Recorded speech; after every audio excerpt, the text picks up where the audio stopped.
Estamos de volta ao último bloco do Tira Dúvidas de hoje, que conta com a participação dos professores Tassiana Brasil e Alexandre Marini da área de Ciências Humanas.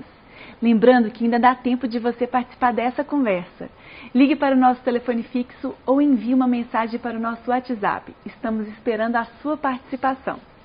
Vamos então voltar para as nossas perguntas? Vamos lá. Próxima questão. O que é o Estatuto do Idoso? Pergunta do 7º ano.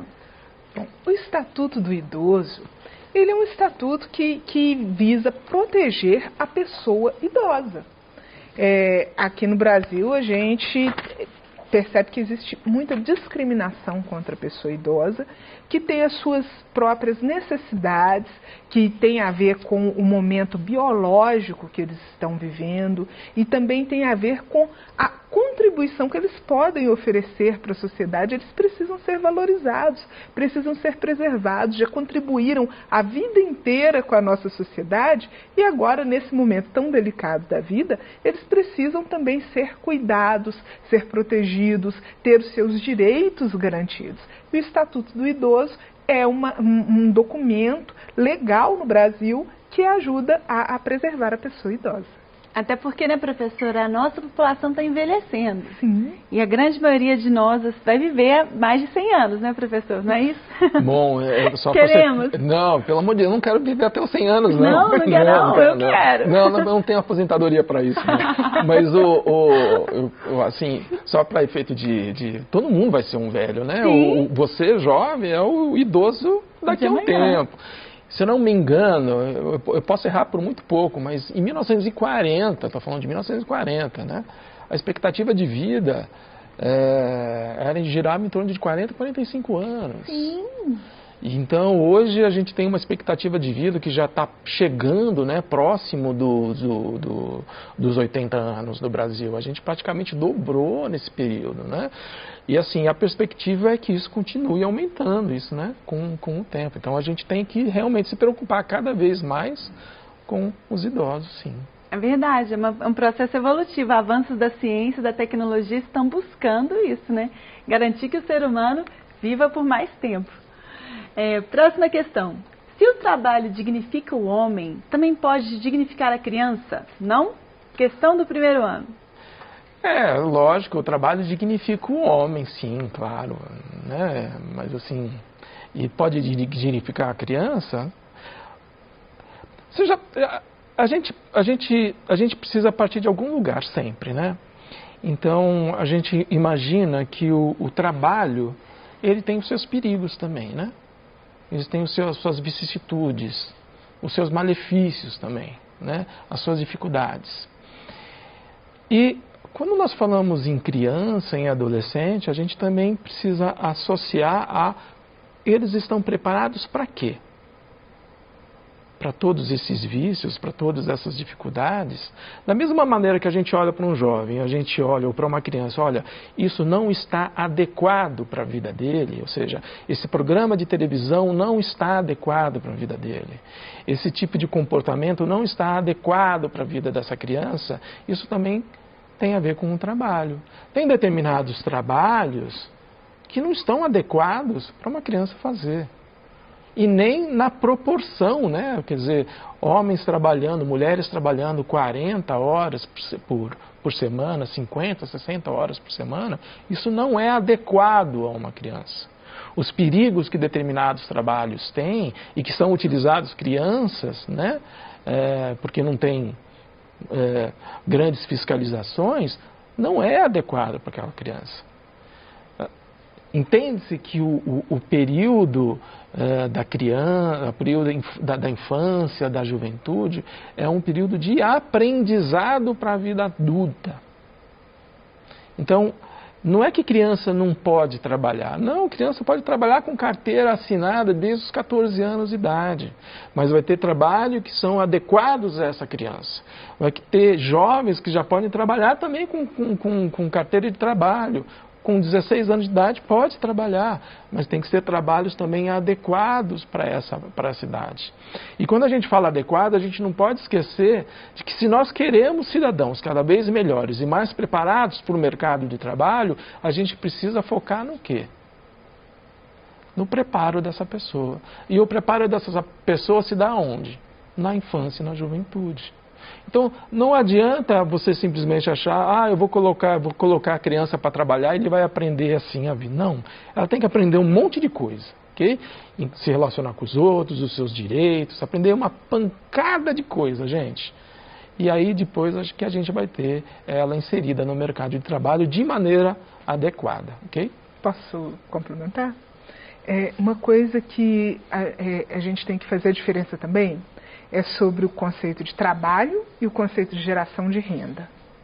Porque quando a gente pensa no trabalho como uma forma de você ter dinheiro, realmente a infância não é o momento adequado de você estar trabalhando.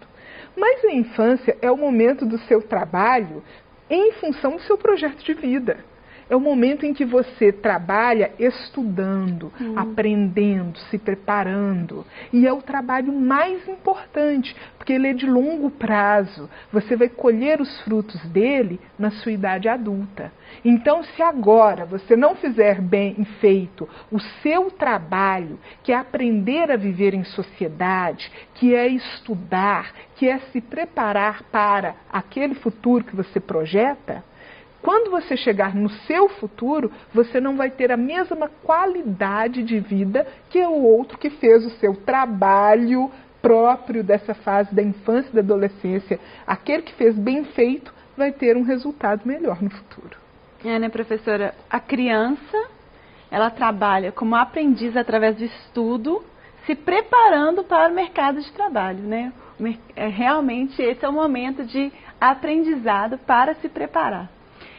Próxima pergunta. O que é o Estatuto da Criança e do Adolescente? Questão do 7º ano. O Estatuto da Criança e do Adolescente também é um estatuto que coloca regras e estabelece direitos e deveres para as crianças e adolescentes. É um documento aqui no Brasil, que foi criado aqui no Brasil e que serve de modelo para estatutos desse tipo no mundo inteiro. Foi considerado uma legislação vanguardista, quer dizer, que foi, além da sua época, que foi muito moderna para a época que ela foi feita, justamente por isso, porque visa proteger a criança nos seus direitos, nas suas necessidades. Nós acabamos de falar sobre a questão do trabalho infantil, do estudo. O que o Estatuto da Criança e do Adolescente faz? Vai orientar isso. Olha, a criança não deve estar trabalhando e quando ela estiver trabalhando, ela deve estar trabalhando numa situação que a prepare para a vida adulta.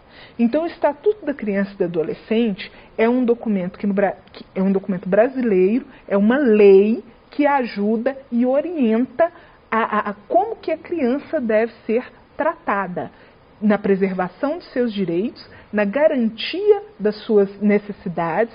Então, a criança deve ter direito à educação, à saúde, à preservação, porque a criança é uma fase frágil da vida e ela deve ser preservada das dificuldades, dos problemas, porque ela precisa disso. Ela não é igual, por exemplo, um cachorrinho que nasce praticamente pronto. A criança necessita de um tempo longo de cuidado. E o Estatuto da Criança e do Adolescente visa garantir à criança esses cuidados que ela necessita. Perfeito. Muito obrigada, professora. Próxima pergunta. Como assim o brasileiro não se considera preconceituoso, mas diz que existe muito preconceito no Brasil? Questão do 3º ano, professor. Porque a gente trabalhou um pouco dessa questão quando a gente fala sobre diversidade, né? Diversidade e identidade. Então, quando a gente fala de diversidade, obviamente a gente vai cair nessa questão do preconceito, né? Então, existem, se é uma coisa que a sociologia faz, é pesquisa, né? Então existem inúmeras pesquisas aí, e essa é uma pesquisa meio que recorrente, né? As pessoas perguntam, né? Os institutos de pesquisa perguntam assim, você acredita que no Brasil, o Brasil seja um país com muito preconceito? E aí, independentemente da pesquisa, do instituto que está fazendo a pesquisa, os resultados são praticamente os mesmos, né? Cerca de mais de 90% da população responde sim, o Brasil é um país com muito preconceito, né? Ok. E aí, se faz a segunda pergunta: você se considera preconceituoso? E as pessoas dizem que não. Então, peraí. Se 90% das pessoas falam que o Brasil é um país preconceituoso e quando pergunta para eles se você se considera preconceituoso, todo mundo fala que não, então, quem é que faz o preconceito aí? Está vendo que não há sentido? Qual que é a explicação que se dá para isso? Né? Que o brasileiro, ele percebe o preconceito, ele vê o preconceito do outro, mas ele pouco percebe que ele também reproduz esse preconceito. Aquele preconceito que ele reproduz, ele mesmo ele não vê como preconceito, ele vê como assim, um deslize. Eu fui mal educado. Eu não fui muito feliz nessa colocação aqui, né? Isso nem me passou pela cabeça. Mas, na verdade, é ele que está colocando, é ele que está fazendo essas ações preconceituosas, essas falas preconceituosas, essas atitudes preconceituosas, mas ele mesmo, ele não se olha e, olha, isso não é comigo, não sou eu que fiz, foi apenas um deslize ali. Está faltando muita autocrítica, né, professor? Para a gente se corrigir, reproduzindo vários comportamentos preconceituosos. Próxima pergunta, professora. O que os anciãos e eremitas construíram? Questão do 5º ano. Os anciãos e eremitas, eles são importantes na construção de uma tradição religiosa, de uma espiritualidade própria. Quando nós falamos numa espiritualidade tradicional, vamos pensar exemplos, como, por exemplo, as benzedeiras. É uma tradição própria, que aqui em Minas Gerais a gente vê muito. Então, os anciãos e eremitas, eles ajudam nessa construção de uma tradição religiosa. Ótimo. Obrigada, professora. Próxima questão. Como que o comportamento pode ser influenciado tanto pela biologia quanto pelo social? Questão do 3º ano. Que assim, muitas vezes as pessoas acham que eu sou assim porque essa é a minha essência, eu nasci assim, né? Como dando um valor muito forte à questão biológica, né? São os meus hormônios que são assim, eu que sou homem mesmo, o homem age desse jeito, é mulher, então a mulher é assim mesmo, ela tem uma biologia mais frágil, então é por isso que ela é mais frágil também. E no final das contas ele tem um caldeirão aí de preconceitos, né? E a sociologia, ela entende de que a biologia ela é importante, né? Se você nasce homem, se você nasce mulher, se você nasce mais forte, se você nasce mais fraco, por exemplo, dentre as mais diversas características biológicas, obviamente que isso vai influenciar no meio que você vive, ok? Ponto. Então a biologia é importante para entender o comportamento humano. Mas nós somos construídos também pelas relações que nós temos na sociedade, pelas condições sociais que são colocadas, pelo lugar em que vivemos, como nós somos educados, com que nós trabalhamos. Então, a maneira com que nós nos relacionamos com o mundo e com as pessoas também nos moldam. E as possibilidades, né, de configurações são muito grandes. Por isso que nós somos tão diferentes entre nós. Mesmo tendo biologicamente mais ou menos a mesma constituição, né, quando você vai fazer um mapa genético, você vai ver que as diferenças são sempre muito pequenas, nós somos muito diferentes como pessoas, como indivíduos. Por quê? Por causa dessas relações que nós temos, que também são muito distintas. Vai depender do local que você vive, da época que você vive, do ambiente que você vive, com as pessoas com quem você convive. É a partir daí que nós também nos construímos, né? Diferentes experiências de cada um. Próxima pergunta, professor. Se os pais estão passando fome e os menores de idade não podem trabalhar, como é que fica? Pergunta do 1º ano. A gente sabe que a vida é difícil, né? Mas a vida vai se tornar cada vez mais difícil ainda se a gente não resolver os certos problemas. E um dos problemas é justamente a educação. Você não vai resolver os problemas de desigualdade que existe no mundo colocando criança para trabalhar. O ECA, ele parte do pressuposto, e a nossa Constituição também parte do pressuposto, de que a infância ela tem prioridade. Então, todas as nossas políticas de resolução de problemas parte dessa ideia. Tudo que nós vamos construir, todas as políticas, todas as nossas ações governamentais têm que partir dessa ideia de que a prioridade é a criança. Se você simplesmente pega ela e tira da prioridade, coloca ela para trabalhar, para ajudar os pais, então ela deixa de ser prioridade. E aí a gente vai ter um problema. Então, a sociedade ela precisa se colocar como solucionadora desse problema, como responsável, né, para ajudar a solucionar esse problema. Ok, os pais não estão dando conta, a criança está passando necessidade, qual é a maneira que eu como Estado, posso ajudar? Quais são os colchões sociais que eu posso ajudar? Simplesmente largar a mão, olha, deixa essa criança não tem jeito. Né? Ela é filha de pai pobre, vai ter que largar os estudos e trabalhar. Isso não é a maneira que a gente encontra para solucionar os problemas sociais.